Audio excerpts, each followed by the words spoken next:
If I need to stop screen sharing so that you can all see your own pages, that is fine. Just keep letting me know in the chat. But hello, and welcome to what we're thinking is going to be a series talking about identity safety online. So today we're going to focus on LGBTQ identities online. My name is Megan Buchanan. I'm a technology design coach. And your pronouns are? How am I forgetting these? My pronouns are she, her, hers.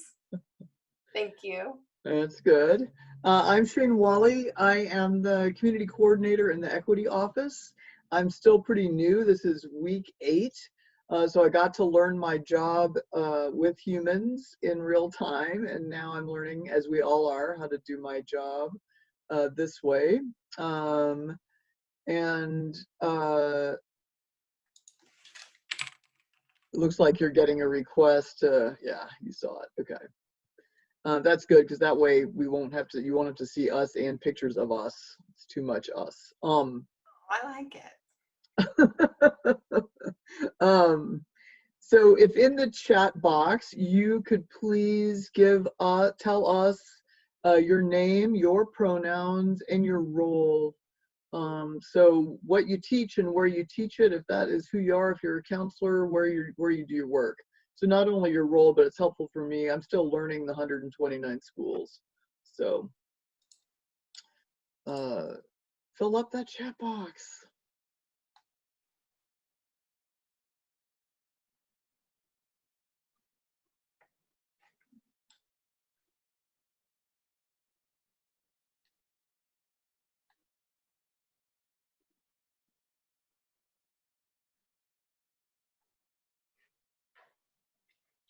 Megan, are you working on stopping sharing for a minute? I didn't see that request. Would you like? Yeah. Okay. There you go. Thank you.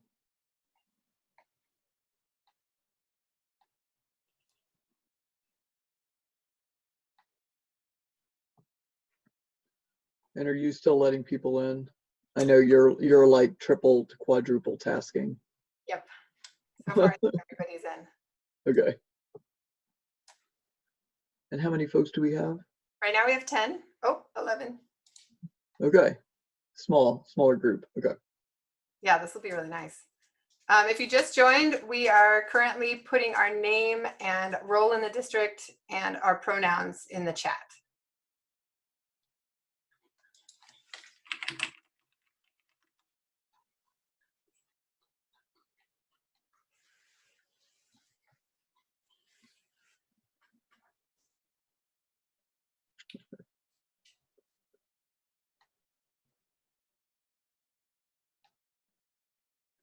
And we're also not sharing the screen right now to give you time to pull up the blend course if you want to be with us in that way. We'll also have all the content up on the screen as we go. Not sure this link will take you there, but we can try it. Oops, I sent it to Elise privately. Hi, Elise. Holder. There you go.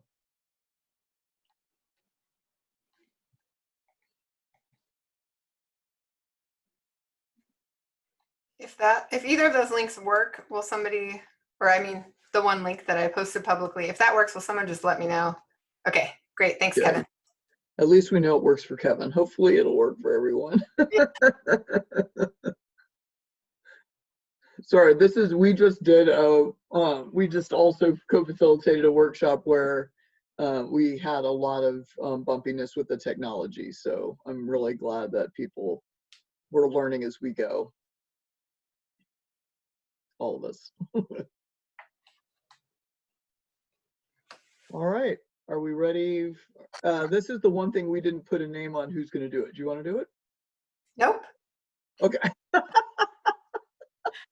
have your name in mind, but maybe that was just me putting it there. No, I love it. So just to kind of set the tone and get people maybe in the headspace a little bit about what we're going to be talking about.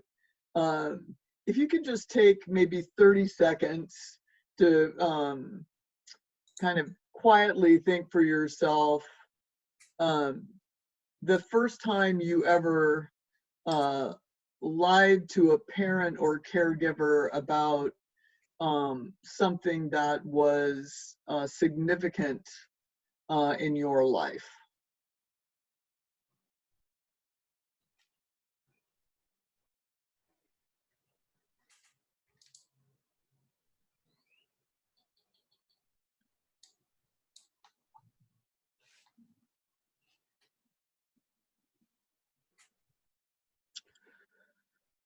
Okay. The reason for that is, just in the name of transparency, I'm a queer and genderqueer identified person. And so as we've been moving people back to their homes and out of school, I'm just really aware that we have LGBTQ students who, right, some of our students may not be out at school and may not be out at home, may have been out at school, sorry, and may not be out at home. So they may be missing community and a safer environment. It may be vital that they are not out at home because it might be unsafe for them. And it's important that teachers find a way of continuing to balance a safer classroom while also honoring what is needed at home to be safe. Like if we knew that no parents were ever monitoring anyone's internet access or their phones, this wouldn't be possibly as important a topic. But we know that that is, at least I think my fair assumption is that that is not true, and that so trying to figure out how we can honor the different places where our students are.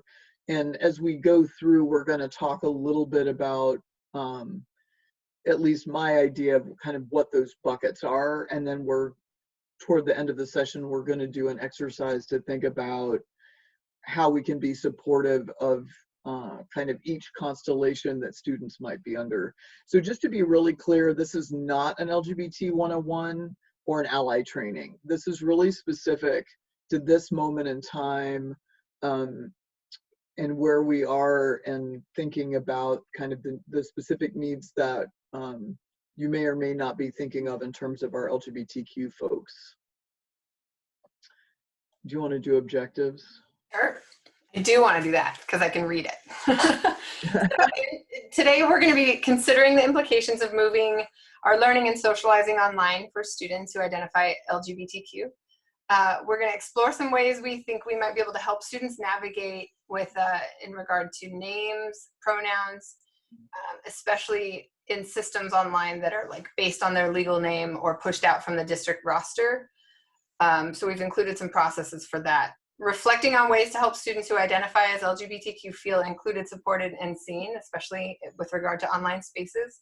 And then considering digital citizenship practices to support identity safety in online learning. I'm going to go ahead and let you, you do the resources, and I can help with things that I know about that you may not. So we are actively compiling this resource guide. So if there are resources you know about, we can take that from the chat or wherever you can add that. We'll just keep adding to this document. So some of these are district resources. Some of them are like how to set up your name, how to request, like the AISD family support page is on here for how to change your name, this instruction. And we'll talk more about how that could potentially be problematic for students who don't feel safe with their parents or aren't out at home. So that's another consideration.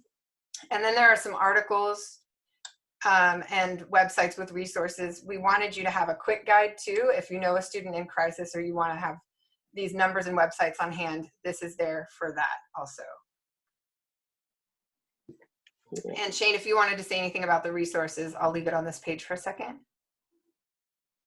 There are two that I am a particular fan of.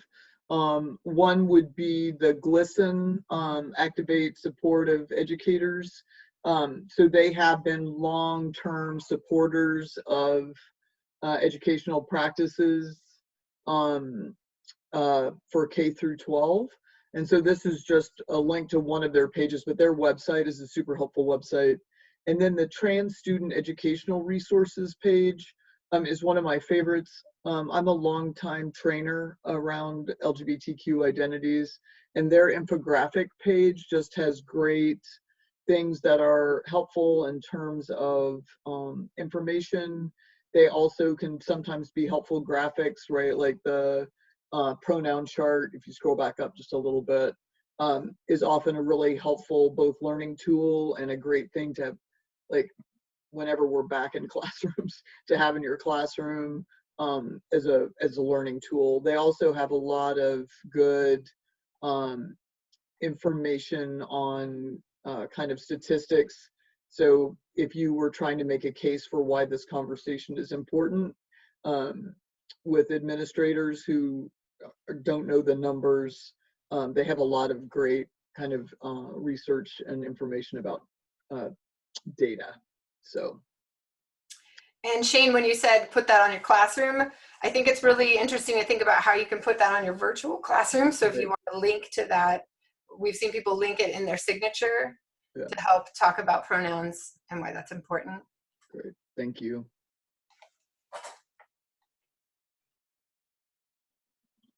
So I'm gonna just apologize in advance, maybe, that I'm gonna talk at you for just a little bit, which isn't anybody's favorite probably, but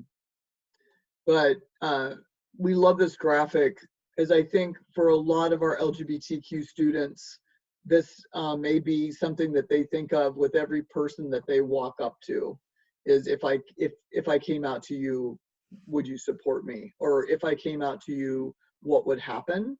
And Megan, if you can scroll down just a little bit so I can see the, look at you, you found graphics, work you did, right? I love you. This is our first time to get to do collaborative work, and it's been so much fun, so I'm just going to say that. So we have students who are out everywhere. And the tricky thing about saying that is even our students who are out everywhere are still thinking about that question from above of if they're going to be supported. And so just, for if you have, kind of queer social justice warriors, they still are having to navigate a world where they may get pushback and kickback. So even your students who you think are all good because they are out and loud, there's still ways that they may be needing support. Especially, I think, for those folks who are out and loud and really like to be doing that in social spaces, right? Like our social spaces are more limited. They just may have some more safety in virtual spaces. We have students who are out at school and not at home, but may have some amount of support. So they have people who they've come out to, and that has worked well. And so they may have a little bit more access to conversations with people where they can, that part of themselves can be more visible, but that they aren't out, to their parents or in their home. And so they're still having to be vigilant about not having that happen if they feel like it's not going to be safe. Then we have people who are out at school, not at home, and are lacking support. So it may be that the only support they really had was at school, but that they haven't really developed relationships with folks in a way that they have ways to have that support in our new reality. We have folks who are out at home. I'm not sure what that one means. I think that's supposed to be, oh yeah, out, sorry. Yeah. Blah, right, are out at home and not at school, or they, so their parents know and they have support, but they might not be out to their teacher, or they might be out to only a very small circle of friends. And so we have a scenario where that kind of shows how it might come up at school. And then we have folks who are questioning, right? That this whole process is really an internal process for them at the moment and not an external process. And that they might be, if they were in school, those very out students might be good mirrors for them. And so they have kind of access to seeing what's possible. In our new reality may not have as much access to thinking about what is possible. If you have questions or any of that was unclear, you please feel free again to use the chat box as a way to be engaged in the conversation. I still wish that we were in a room in a circle and could just be like talking this out, but that is not where we are. So the chat box is our friend. So as Shane mentioned, we're going to go through some scenarios, and we're going to take about 15 minutes to independently explore 5 different scenarios. So each scenario has a discussion thread, and there are questions with the thread that you can consider in your response. Navigation-wise, you can go from here and click to a scenario. If you click next, it will just start with scenario 1, and you can continue to click through to the others. If you're on one scenario, there's a link back to the main scenario page. That looks like a broken link. That's going to take you to the resource page. And so is that one. So if you end up clicking one and it takes you here, you can just click next twice. So from this main scenario page, you can either decide to go through all of them and spend a little time on each one, or if you really want to dig into one or two, that's fine too. This is up to you, and you can use this time in a way that feels best for you. So we will set a timer, kind of keep track of time, and let you know when we have about 5 minutes left. And you can go ahead and start exploring those scenarios and sharing the thoughts and ideas that are coming up for you with those prompts. And also, outside of those questions that we're asking, if you have other ideas or thoughts coming up, please feel free to share those as well. And during this time, Megan, can you not share your screen?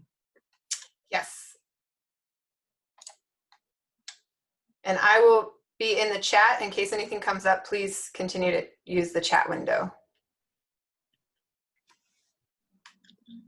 Is this clear, hopefully? All right. If there are questions about process or tech, please chat boxes. Great. Thank you.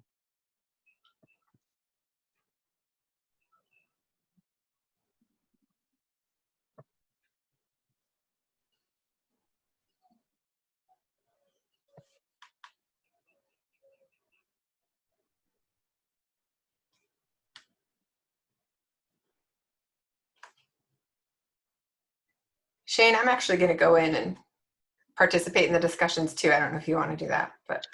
I'm happy to. Can you in Teams send me the link for the Blend course? Sorry, can't find it easily.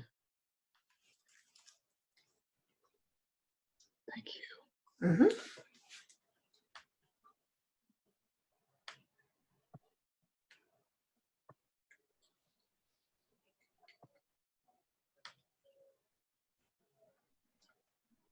Oh, and I should have clarified, we kept the link to the resources on each discussion in case you want to look to the resources for how you might support the student in the scenario.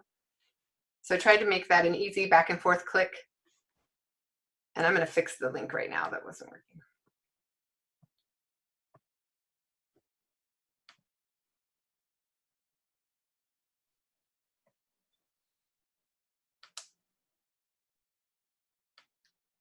And just if you are somebody who is keeping time, since we don't have the timer up, we'll be coming back around about 10:30.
I also invite you to breathe through the scenarios. A couple of them are hard, especially if you are a member of this community. So just duly note that we realize the scenarios are unpleasant.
So we're about halfway through and we have about 5 minutes left.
We have about 2 minutes.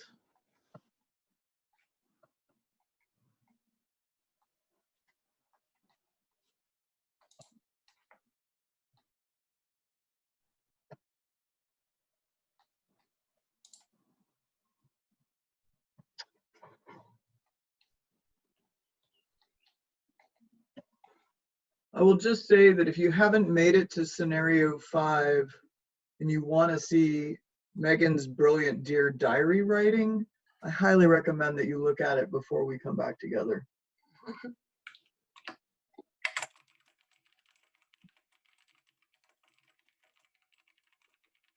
Sorry for my loud typing.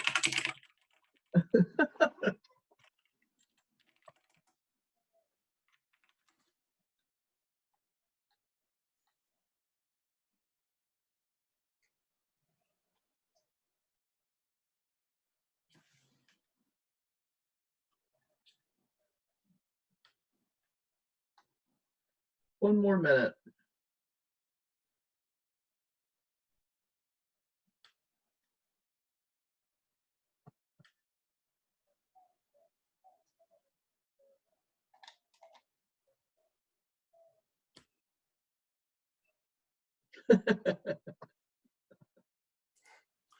That's why I wanted to make sure people knew to go to look at scenario 5. Since we have a smaller group, we might be able to tag on a couple more minutes just to make sure not very many posts have been yet. I'm also would be interested, we could take people off mic and actually talk about it a little bit. I like that idea. Instead of, right, since we're small enough, we can actually, I'm really curious what people think of this exercise because it's new and we just built it. So since we have live, we have a captive audience to chat, that would be great. What do you think of unmuting at 10:30 and we can start to share out? That way people can kind of continue to finish while we... It's 10:31, so. Oh, I meant 10:32. Oh. Is that all right? One more minute to sort of finish up.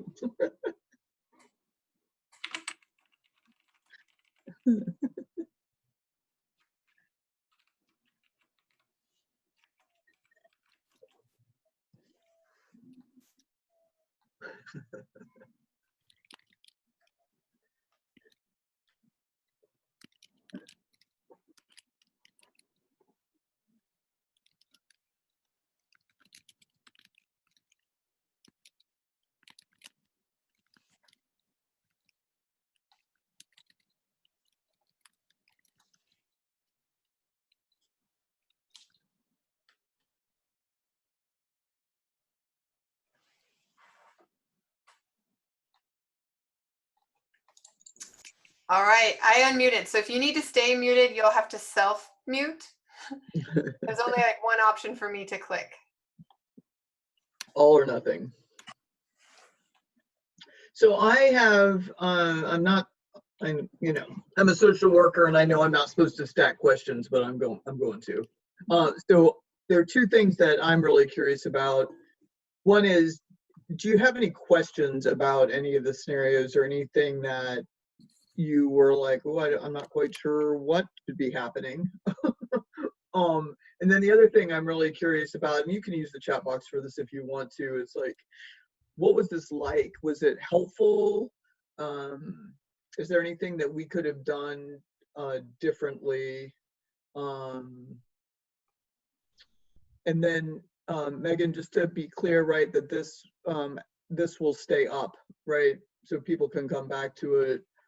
You can check to see what colleagues are writing. Just know that it's a living organism. So. Yeah, at the end of the session, I'll download the chat file and paste it into the discussion at the end of this module.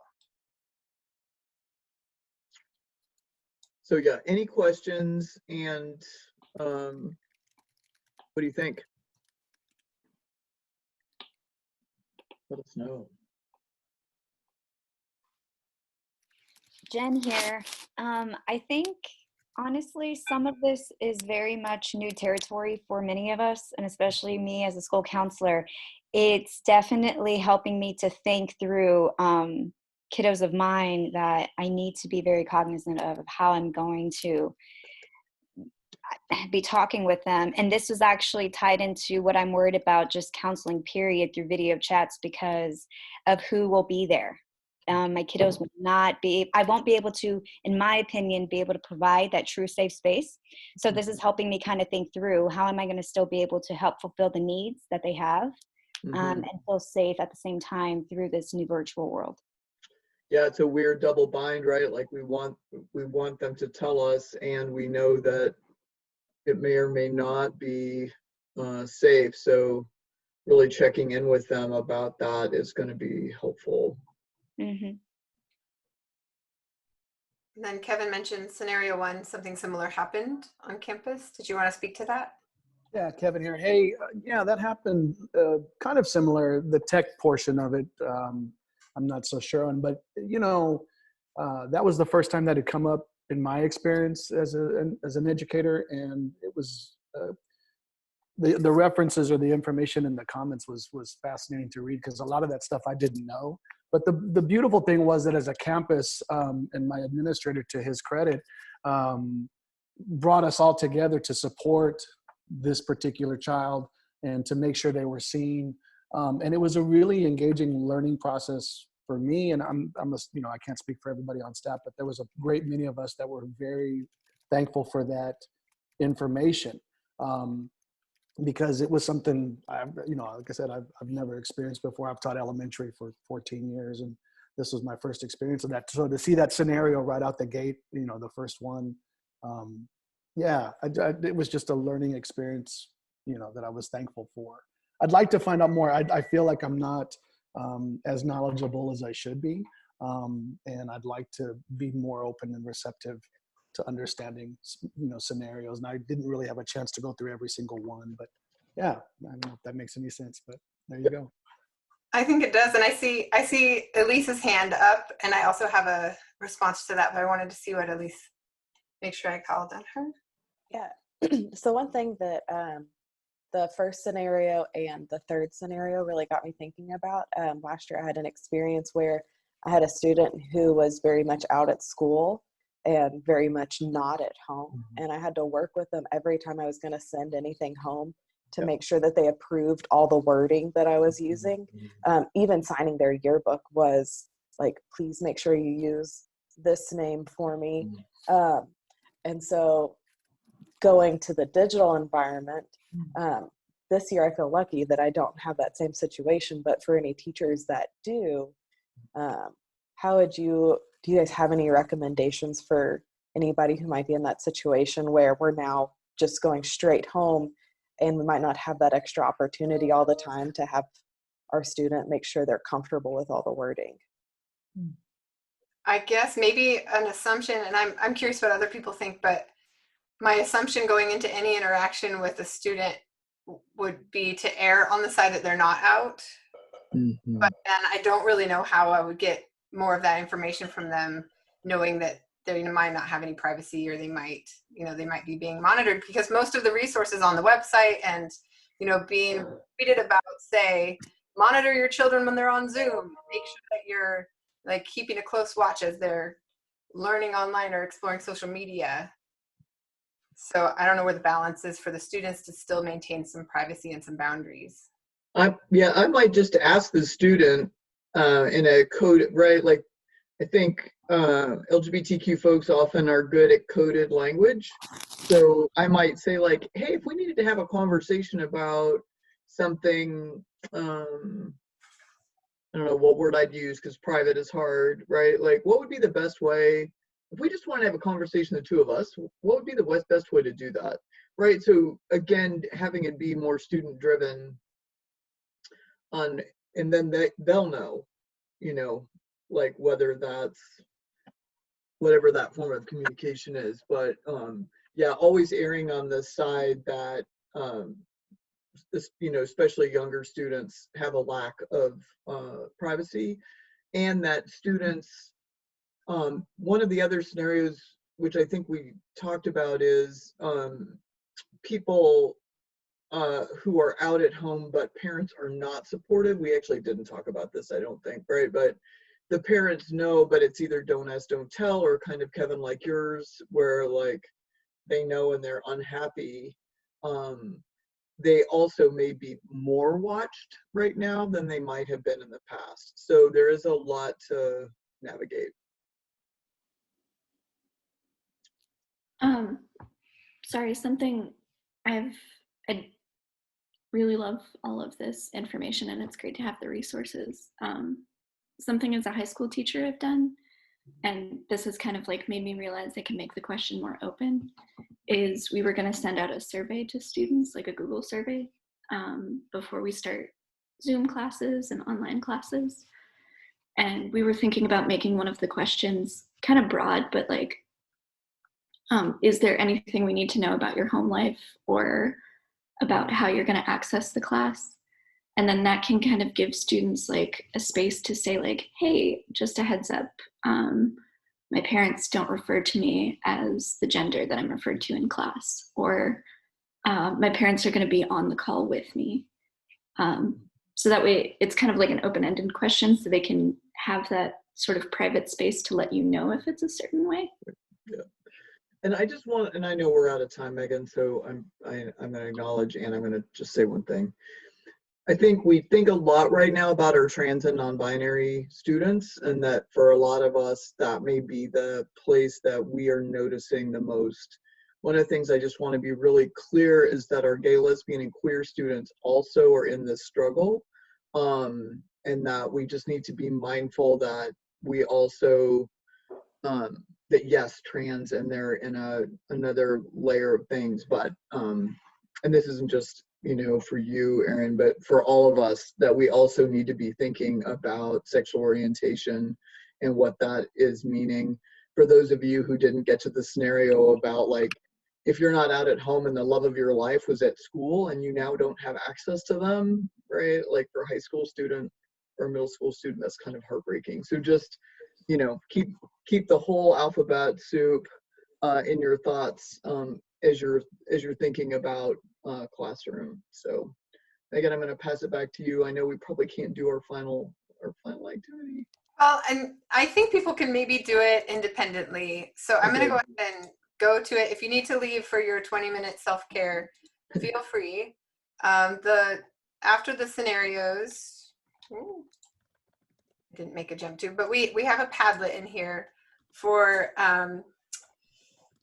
what you're going to do is put your name in the title space, and then your post in where the comment goes, and add just like your biggest takeaway or something you want to continue to explore, and then that'll also help us follow up with some, like I said, I'll post a resource for how to add your pronouns in Canvas. And there are some guides or best practices I saw on LinkedIn about adding your pronouns in your email or your LinkedIn too. So if you have time and you want to share a takeaway in the Padlet, feel free. You can also share as a GIF or an image, doesn't have to be text, whatever you're feeling right now. And then if you also click next after the Padlet, there's the survey or the discussion for this module where you can continue to add questions. And that's where I will post the chat also. And I'll hang out for a few more minutes too. So if other people want to keep talking, that's fine. I just want to respect time. Thank you all. Yeah, thank you so much.